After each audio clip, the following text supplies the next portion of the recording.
ये कहानी ममता की है। बचपन से ही घर में ये एहसास दिलाकर पाला गया कि औरतों को बोलने का हक नहीं है। अरे ममता, जरा जल्दी जल्दी हाथ चलाओ। रोज ऑफिस में देर पहुंचता हूं तुम्हारे कारण। लेकिन आपका सारा खाना पैक और तैयार भी है। अरे जबान जितनी चलाती हो उतना अगर हाथ चलाती ना तो शायद घर को अच्छे से मैनेज कर पाती। क्या मतलब है? क्या नहीं मिला आपको? मोजे मोजे कौन देगा? ममता भागकर पति को मोजे देती है। वो हर किसी का ख्याल रखती, लेकिन उसके घर में रोज का रोना लगा रहता। अरे माँ, आज स्कूल में टीचर ने मुझे फीस के लिए डांटा। माँ, मुझे अच्छा नहीं लगता कि स्कूल में फीस के पैसों के लिए मुझे कोई भी बात सुनाए। अरे पर बेटा, ये तो पापा करते हैं ना, सारा ऑनलाइन। मुझे तो इसकी जानकारी भी नहीं है।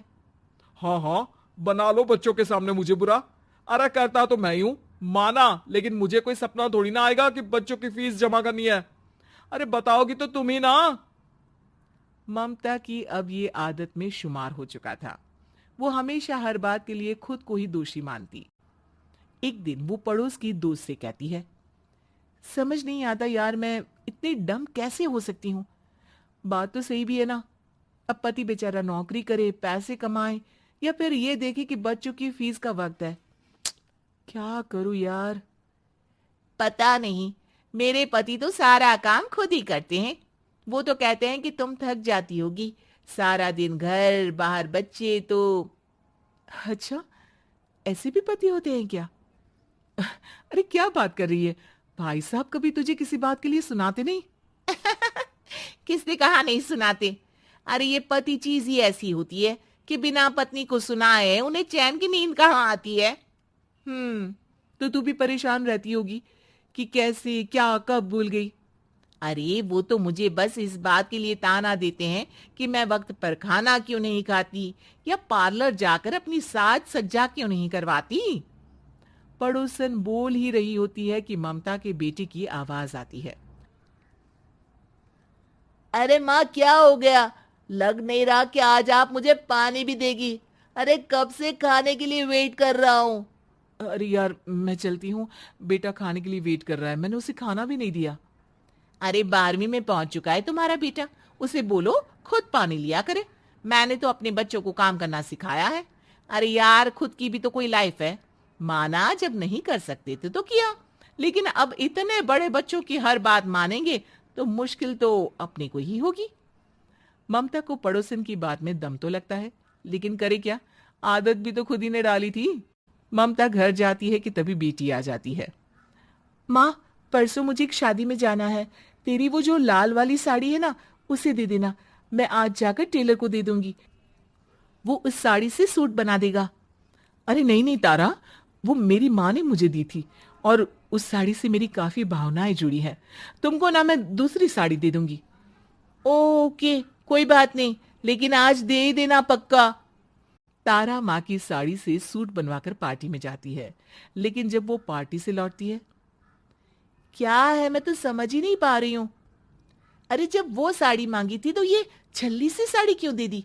मैं ही पागल थी जो इस साड़ी का सूट बनवा लिया मैंने। माँ, जानती भी हो कि कॉलेज में मेरी कितनी हंसी उड़ी। तभी वहां ममता का पति सुनील आ जाता है।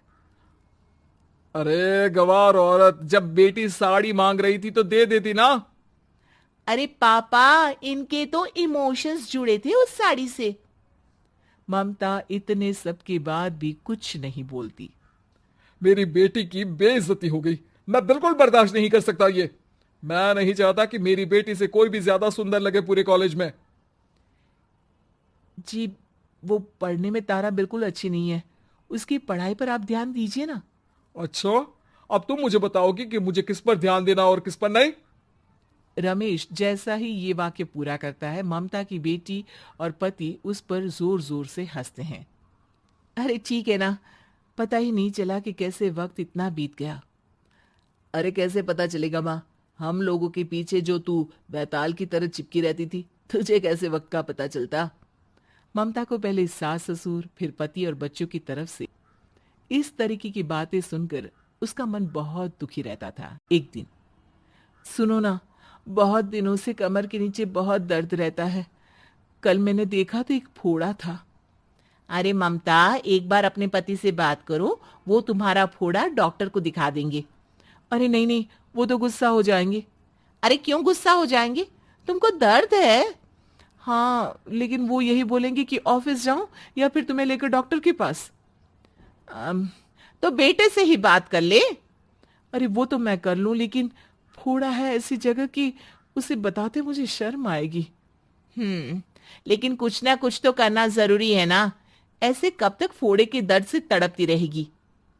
अब तो सोच रही हूँ कि इनसे बात कर ही लूं, वरना दर्द के मारे कहीं मर ना जाऊं। लेकिन शाम को, ममता, क्या किया तुमने आज? खाने के डिब्बे में कैसा खाना दिया था? दाल खराब हो गई थी। कब की थी? दाल तो मैंने सुबह ही बनाई थी, खराब कैसे हो गई?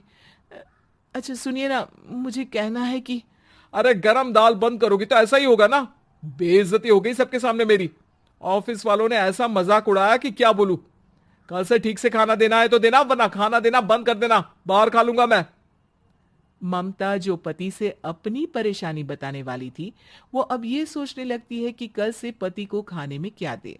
अगले दिन ममता थकी थकी सी हालत में, आप लोगों के लिए नाश्ता बना दिया है, खाना बनाने की हिम्मत नहीं है आज तो।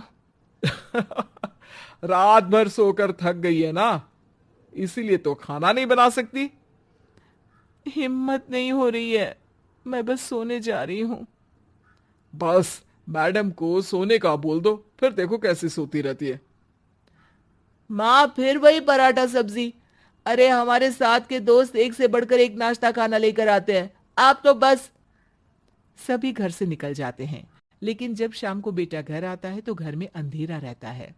बेटा लाइट चलाता है। क्या माँ, तुम्हारा भी जवाब नहीं है बिजली का बिल बचाने के लिए? वो बोल ही रहा होता है कि सामने माँ जमीन पर लेटी मिलती है। वो उसके पास जाता है। अरे माँ, क्या हो गया माँ? तभी वहां पड़ोसन आती है। अरे बेटा, तुम्हारी माँ के पैर के पास एक फोड़ा है, जिसके कारण ये लगातार कमजोर होती जा रही थी। मैंने उसे पहले ही कहा था कि घर में बता दो, लेकिन तुम्हारी माँ किसी को तंग करना नहीं चाहती थी। तभी वहां डॉक्टर आ जाता है।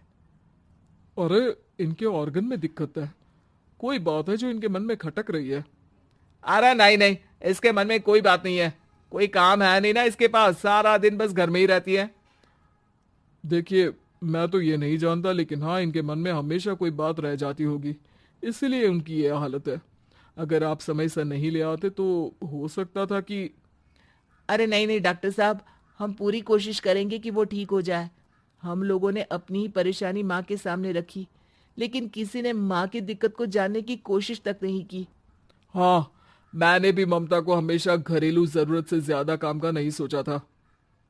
ममता को होश आता है और वो खुद को अपने बेडरूम में देखती है। वो उठने की कोशिश करती है कि माँ, अब आप नहीं उठेंगी। हम लोग है ना, हम लोग आपको पूरी तरह से खुश रखने की कोशिश करेंगे।